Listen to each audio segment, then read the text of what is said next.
몇십만 명을 한 줄로 세 가지고서 평가했다고는 획일성, 이건 민족을 불행하게 만든다고. 실수하대로 좋으니까 해라. 사랑에 있는 교육이 세상을 바꾼다. 쭉 살아보니까 이제 진짜 철학이 필요한 것 같아요.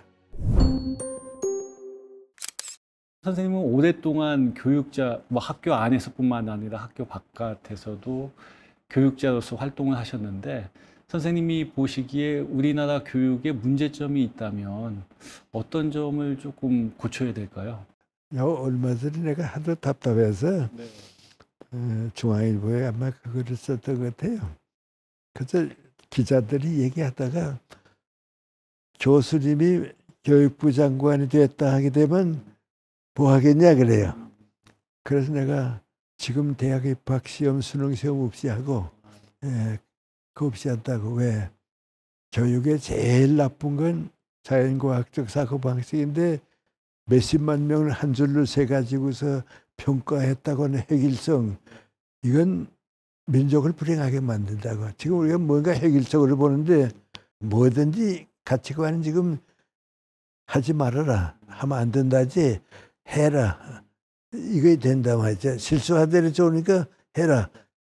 국제적인 축구 선수가 어디 수능 시험 보아서 된 거냐 말이죠. 예. 하고 우리나라의 경제 살린 정지용 회장이라든지 이병철 회장이 학교 다니는 줄 아느냐고 말이죠. 아니라고 말이죠. 그래서 100사람이 다 1등 할 수 있도록 100가지를 풀어주란 말이죠. 한 가지 해가지고서 1, 2, 3등만 받고 나는 안 된다 말이죠. 그게 지금 우리 수능 시험이다 말. 그러니까 이제 없애라 이제 그 얘기인데, 나는 우리 교육의 그 가치관이 제일 지금 민주주의 교육을 방해하고 있고 없애하고 있다고 보죠. 그래서 암만 얘기하니까 안 통하네. 민주주의 교육을 방향을 잃어버리고 있는 거죠. 예. 살고 싶은 나라까지 올라가는 것이 우리 책임이다. 좀 교육 단계를 전 그렇게 보고 있죠. 그러니까 이제 나보고 물어보면 지금까지 얻은 교육의 결론이 뭐냐? 사랑에 있는 교육이 세상을 바꾼다. 네. 내 제자들을 키워서 나라다운 나라를 만드는데 나보다도 내 제자들을 더 키우자 말이야. 그 성공한 교육자는 누구냐? 나보다 유능하고 훌륭한 제자를 많이 키운 사람이 교육에 성공했다. 예. 앞으로는 이렇게 되겠죠. 네. 아니, 선생님 같으신 분들이 이렇게 씨를 많이 뿌려놔가지고 그래도 저희 대한민국이 이만큼 또 성장하기도 하고, 선생님은 어떻게 보면 우리나라의 어두웠던 시절, 식민지 시대부터 어두웠던 시절을 이렇게 쭉 살아오셨는데, 한강 작가의 노벨상 수상 소식을 들었을 때 감회가 아주 좀 누구보다도 각별했을 것 같은데, 그것도 조금 말씀해 주십시오. 나는 이제 우리 학생들한테 이제 이런 얘기를 하게 돼요. 만약에 세종대왕 때에 우리 한글이 창제되지 못했다고 하면 너희 지금 편지를 무슨 글자 썼을 것 같으냐? 국어 교과서가 있을 것 같으냐 없을 것 같으냐? 사전이 있을 것 같으냐 없을 것 같으냐?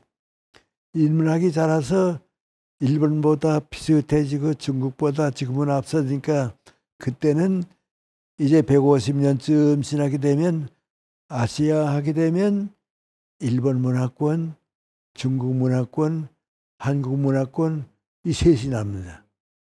그 밖에는 그때쯤 되게 되면 지금 남는 게 없단 말이지. 그만큼 우리 지금 한글 문화권이 소중한데 열심히 공부하고 말이지 그래라. 그런데 이 문화가 제일 잘하는 방법 가운데 하나는 민구하니 우리나라의 소설이나 시나 책이 애국어로 번역되는 거다. 이건 우리 100년 앞을 약속받는 길이니까 그걸 우리가 키워야자. 나도 그거 키우고 싶고. 그런데 일본어로 쓴 책들은 지금 세계 자꾸 번역되는데 그게 우리 지금 한강의 그 작가에 대해서 고마움을 느끼는 건 그 문이 열었다. 예, 그건 열었다. 근데 그림은 그건 문자가 없다. 그건 예술의 문자가 없기 때문에 그런 건 지금 다 없었다. 영화도 앞서고 뭐 춤도 추는 것도 그 이건 다 없었는데 문자로 되는 건 이제 시작한단 말이죠. 그리고 이제 우리나라 문화권이 이제 잘 되려고 할 때는 맹고하니 우리 시대는 지나지만 너희 시대 한 100년쯤 지나면 너희들 가운데 시인이 나오고 소설가가 나오고 좋은 책을 쓴 사람이 나와서 애국어를 번역되고 그렇게 되면 그때는 한국은 정말 자랑거리가 된다. 그게 너희들의 희망이다 하고 할 수 있다. 지금 그 젊은 애들 하는 거 보면 충분히 할 수 있다. 축구 선수도 보고 뭐 보면 할 수 있다. 난 좀 그런데 난 교육자로서 제일 큰 꿈이 그게 됐어요. 네. 두 가지인데 하나는 세계 문화권에 우리가 동참하는 거. 둘째는 애국 사람들이 볼 때 한국같이 살아봤으면 좋겠다. 나라 만드는 거. 네. 나이 드니까 그 생각이 좀 더 간절해지죠. 선생님 책을 보니까 예. 책 속에서 그 철학을 셰익스피어의 리어 왕에 비유하신 부분이 있더라고요. 리어 왕이 노년이 돼서 그 재산과 권력을 딸들에게 다 나눠주니까 이제 약간 뒷방 노인 신세가 돼서 여러 가지 어려움들을 많이 겪는데 마치 과거에는 철학이 만학의 여왕이라는 소리를 듣다가 그 학문이 전문화되면서 뭐 여러 그 학문들로 이렇게 그 분리되어서 이제 나갔잖아요. 그래서 지금 시대에는 어떻게 보면 철학이 도대체 무슨 일을 하는 건가? 지금 철학을 하는 사람들은 어떤 그 사회에 기여를 할 수 있는가? 이제 이런 고민들이 깊고 그런데 선생님은 어떻게 생각하십니까? 근데 저 사상사라 그럴까요? 정신사라 그럴까 역사인데 아주 뭐 옛날 상고 시대에는 이제 종교적인 사상이 우리 지배했거든요. 그러다가 그 종교에서 이제 비이성적이거나 반이성적인 건 이제 미신으로 떨어져 나가고 또 도덕성이 모자르고 윤리성이 모자른 건 자연히 또 버림받고 그래서 그 종교를 인간학적으로 봐서 이성적이고 또 윤리적인 걸 거쳐가지고 만드는 것이 이제 철학이거든요. 그래서 이제 종교 시대는 지나가고 철학 시대가 와서 그거의 거의 근대 이전까지 르네상스 때까지는 철학도 넓게 말하면 인문학이 모체가 된 것 같아요. 맞습니다. 네네. 그러다가 이제 르네상스 때가 되고서 이제 사회과학이 자꾸 발전하게 되고 그러니까 우리 인문학으로서의 철학의 상당히 많은 부분이 사회과학으로 이제 흩어지게 돼요. 네. 철학은 어디에 가는가 하고 보니까 좁게 남아있을 뿐이고 위에만 남아있고 흩어졌거든요. 그러다가 이제 자연과학이 발달되게 되고 그러니까 그만 과학이 더 넓게 많은 걸 차지하게 되니까 철학이 사회과학으로 넓어지고 자연과학까지 넓어지니까 철학이 그만 없어졌거든요. 그 없어진 게 마치 이제 셰익스피어 리어 왕 같아서 임금으로 있을 때는 다 데리고 있었는데 네, 맞습니다. 이전 과학들이 자꾸 이제 흩어지니까 분산돼 가지고서 실권이 없어졌거든요. 그러니까 이제 딸 집에 다녀가서 여기 살고 여기 살고 하게 됐다고 하는데 이제 그 문제인데 거기에 제일 이제 큰 대표적인 두 사람을 이제 19세기에서 20세기 보는데 한 사람은 칼 마크스예요. 마크스는 정치적으로 사상적으로 받아들이는 것보다도 독일적인 전통에서 철학 그 자체를 받아들이면 마크스는 대단한 철학자거든요. 사회 문제에다가 철학을 다 끌어넣어 가지고 그걸로 해결하려고 하니까 사회 철학이 우리 일반 철학, 인문학으로 철학을 마크스가 많이 빼앗았거든요. 또 그 정치 관계도 그리고요. 그 다음에 또 한 사람은 그 지그문드 프로이드예요. 이 프로이드가 이제 정신 분석학을 하면서 철학의 중심은 그래도 인간에 대한 연구인데 인간에 대한 연구를 과거로 다 흩어버리고 말았거든요. 내가 읽어도 이제 그렇거든요. 그래서 이제 서양 철학의 역사를 보면 그 려왕의 얘기와 마찬가지로 철학이 다 흩어져서 주체가 이제 없어졌다. 지금 많이 그렇게 된 것 같아요. 또 우리나라에서도 대학을 총시하는 상하탑의 철학은 이제는 흩어지고 다시 이제 사회에 도움을 줘야겠다. 그런데 이제 내가 그걸 겪고 나면서 이제 연세대학교 철학과 떠나서 이제 벌써 40년 가까이 됐는데 쭉 살아보니까 이제 진짜 철학이 필요한 것 같아요. 플라톤의 국가론이 내가 이제 쭉 그 얼핏 보게 되면 제일 큰 교훈이 뭐인고 하니 지도자의 무지는 사회학이 된다. 네. 예. 그 플라톤은 철학자가 된다고 그랬거든. 철학을 모르는 사람은 이끌어갈 지도력이 없다는데 알 걸 모르는 사람은 무지가 되거든. 그렇게 보면 지금도 나는 그런 얘기 하거든. 모든 분야의 지도자의 무지는 그 밑에 사람들에게 피해를 준단 말이죠. 이제 그런 의미의 철학이 하면 상식화되고 사회화되고 철학 강의실에서만 되는 게 아니고 그런 의미의 철학이 한번 다시 태어나긴 나야 하는데 예. 예. 철학을 공부한 사람들은 지금까지 쭉 보면 얼마 활동하다 다시 내려오지 않고 그냥 계속했다는 거, 그냥 넓게 나갔다는 거. 그런 점으로 봐서 철학은 인문학적 성격을 가지고 있기 때문에 우리 삶의 영역을 미래로 넓은 사회로 열 수 있는 희망을 준다. 더 필요하고 더 광범위하고 그렇게 받아들여야 한다. 그 지금 선생님 역사에 대해서 말씀하셨는데 선생님 역사 철학도 강의도 많이 하셨는데요.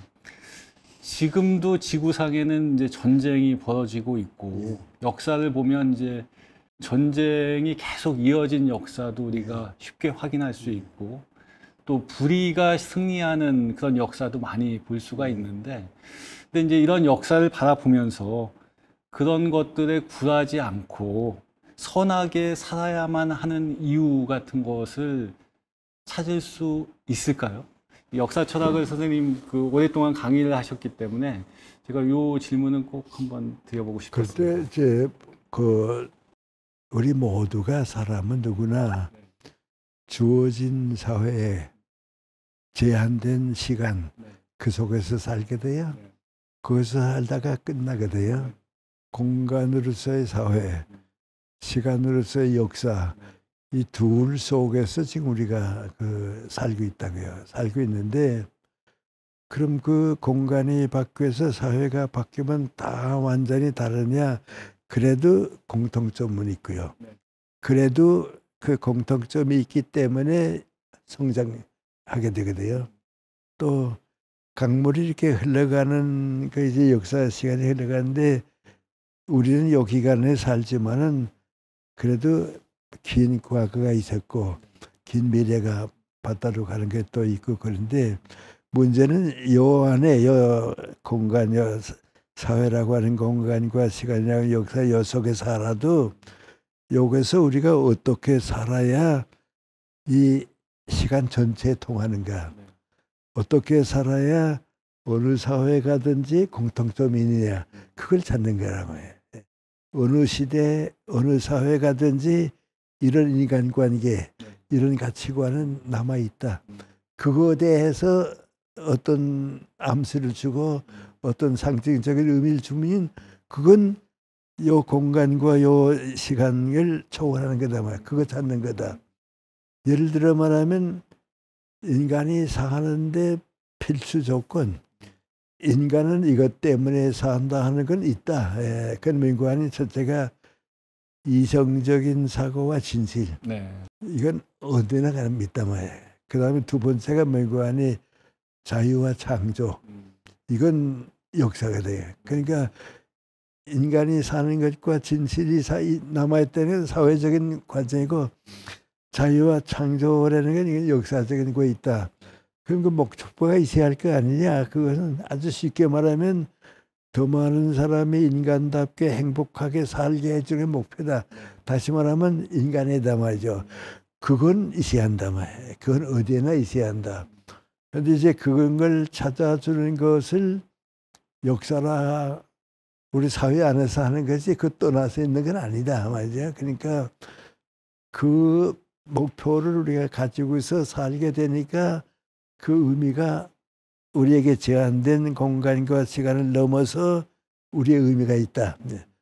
그래도 행복하게 사는 거, 그래도 인간답게 사는 것은 사랑 안에서 될 때에 이루어진다고 하고, 그래서 어느 신학자의 그 상식인데 뭐인고하니 사랑의 나무를 키워보라. 거기에 자유와 평등의 열매가 함께 맺는다. 그 사랑이 없으면 평등이 싸움을 가져오고 정의가 투쟁을 가져오는데 사랑의 나무에는 자유와 평등의 열매가 함께 맺더라 말이죠. 그런 의미에서 이제 사랑이죠. 사랑인데 기독교적으로 말하면 세계를 탄생시켰고 인간의 목적이 거기에 있고 그걸 체험할 수 있을 때에 인간은 탈선하지 않고 욕에 빠지지 않고 산다. 그래서 나는 종교를 정말 올바로 받아들이게 되면 달이나 별 그림자 밑에서 살던 사람들이 태양 밑에 살 수 있도록 희망을 주는 게 나는 종교라고 그렇게 보죠. 근데 그 핵심이 사랑이다.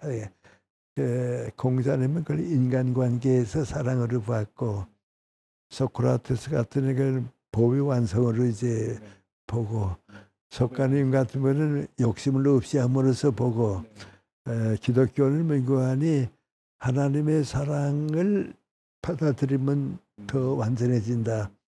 이제 그 차이들이 있다고 봐야겠죠. 예. 아유, 선생님 긴 시간 동안 너무 귀한 말씀 전해주셔서 감사드리고요. 네. 이 영상을 보는 많은 젊은이들이 선생님 말씀을 듣고 큰 감동도 얻고 또 희망도 얻게 되지 않았을까 그렇게 생각이 됩니다. 선생님 감사합니다. 네. 네, 오래오래 예, 건강하시기 바랍니다. 예, 네. 고맙습니다.